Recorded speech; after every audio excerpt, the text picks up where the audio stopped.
திராவிட முன்னேற்ற கழகத்தில் வேறு ஒரு குடும்பத்தை சேர்ந்த ஒருவர் தலைமை பொறுப்புக்கு வருவது சாத்தியமா? அல்லது வேறு எந்த ஒரு கட்சியிலையாவது இப்படி நம்மளுடைய சமகாலத்தில் எடுத்துப்போமே, கடைசி ஒரு 10-20 ஆண்டுகளை தமிழ்நாட்டில் எடுத்துப்போம். எந்த கட்சியில ஒரு மாநில தலைவருடைய டிரான்சிஷன்ல ஒரு எக்ஸ் மாநில தலைவர் கரண்ட் மாநில தலைவருக்கு இன்னும் சொல்ல போனா ஏகோபித்த ஆதரவோடு நீங்க சொல்ற மாதிரியே வார் ரூமால ஊட்டி பூஸ்ட் பண்ணப்பட்ட இமேஜ் காரணமாவே அவர் வெளியில தெரிஞ்சாருன்னே வச்சுப்போம். அப்படிப்பட்ட ஒரு தலைவர் தனக்கு இருக்கக்கூடிய அந்த ஃபேம், தனக்கு இருக்கக்கூடிய அந்த ஒரு ஹேப்பனிங், டெய்லி நியூஸ்ல தலைப்புச் செய்திகள்ல தான் ஒரு செய்தியாக இடம்பெறக்கூடிய அளவில் இருக்கக்கூடியவர், தமிழ்நாட்டினுடைய அரசியல் நரேட்டிவ் 3 ஆண்டுகளா செட் பண்ணிட்டு இருக்கிறவர், அவரு அந்த பதவியை விட்டு கொடுத்துட்டு, அல்லது நான் சொன்ன மாதிரி விட்டு கொடுத்ததுன்னு சொல்றது கூட தவறான வாதம். நான் சொன்ன மாதிரி அவருடைய டென்யூர் முடிஞ்சிருச்சு, திரும்ப அந்த பதவியில் அவர் தொடரவில்லை என்பதை கட்சியிடம் சொல்லிவிட்டு அதே கட்சியில் அவர் தொடர்கிறார்.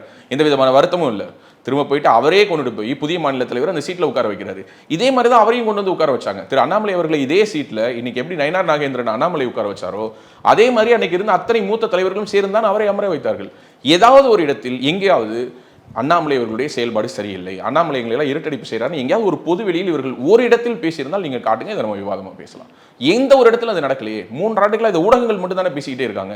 வார் ரூம் மூலமா இருட்டடிப்பு செஞ்சுட்டார், வார் ரூம் மூலமா இருட்டடிப்பு செஞ்சுட்டார். நான் சொல்றேன், இங்கு வார் ரூம் என்ற ஒரு ஸ்ட்ரக்சர் ரொம்ப ரொம்ப சின்ன ஸ்ட்ரக்சருங்க. கம்பேர் பண்ணாதான் இன்னைக்கு இருக்கக்கூடிய DMK IT wing, ADMK IT wing, VCK IT wing, TVK IT wing எல்லாம் கம்பேர் பண்ணா வார் ரூம்ங்கிறது ஒரு ரொம்ப சின்ன யூனிட். ஆனா அந்த வார் ரூம்ங்கிறது இவங்க நினைக்கிற மாதிரி அங்க உட்கார்ந்து வேலை பார்க்கக்கூடியவர்களே இல்லை.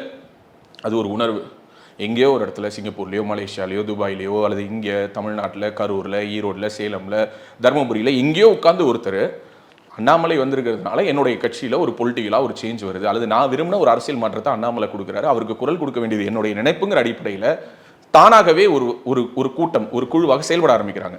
அப்போது திமுகவை சேர்ந்த சில ஐடிஸ் அவங்களுமே சில ஃபேக் ஐடிஸை கிரியேட் பண்ணி அவங்க உள்ளுக்குள்ளார வந்து இன்ஃபில்ட்ரேட் ஆகி அவங்க உருவாக்குன சில ஃபேக் ஐடிஸும், அதாவது ஃபார் எக்ஸாம்பிள் இப்போ மோடியுடைய டிபி வச்சுக்கிறது, திரு அண்ணாமலையுடைய ஃபோட்டோ வச்சுக்கிட்டு என்ன பண்ணுறது அப்படின்னா மற்ற தலைவர்களை கொச்சையாக விமர்சிக்கிறது. அதில் இருக்கக்கூடிய பல ஐடிகள் யாருன்னே தெரியாது.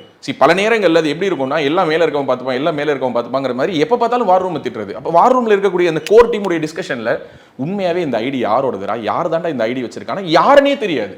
எங்கோ இருந்து யாரோ ஒரு நபர் அவருடைய உணர்வை பிரதிபலிப்பதெல்லாம் வார் ரூம் பண்ணக்கூடிய வேலைன்னு வார் ரூம் மேலேயே அனைத்து புகார்களும் வந்து விழுந்தது என்பதுதான் நிதர்சனமான உண்மையை தவிர வார் ரூம் மூலமா நீ இவங்களை திட்டணும் சொல்றது இல்லை, வார் ரூம் மூலமா நீ இவங்களை பாராட்டணும் சொல்றது இல்லை. அவங்கவுங்க அவங்களுடைய வேலையை பார்க்குறாங்க. ஆனால் அந்த வேலை ஒரு கட்டத்தில் மேல் விமர்சனமாக வாரும் பொழுது, அல்லது சக தலைவர்கள் நீங்கள் சொல்ற மாதிரி கூட இருக்கக்கூடிய மற்ற தலைவர்களை பற்றி விமர்சனமாக வரும் பொழுதோ, அல்லது அவர்களை பற்றி ஏதோ ஒரு விஷயத்தை அவங்க பின்பாயிண்ட் பண்ணி பேசும்பொழுதோ இது வார் ரூம் சொல்லி செய்யக்கூடிய நரேட்டிவ் அப்படிங்கிற ஒரு பிம்பம் வந்துருச்சே தவிர எந்த ஒரு இடத்திலும் திரு அண்ணாமலை அவர்கள் என்னை பற்றி புகழ்ந்து பாடுங்க துதி பாடுங்கன்னு சொன்னதே கிடையாது.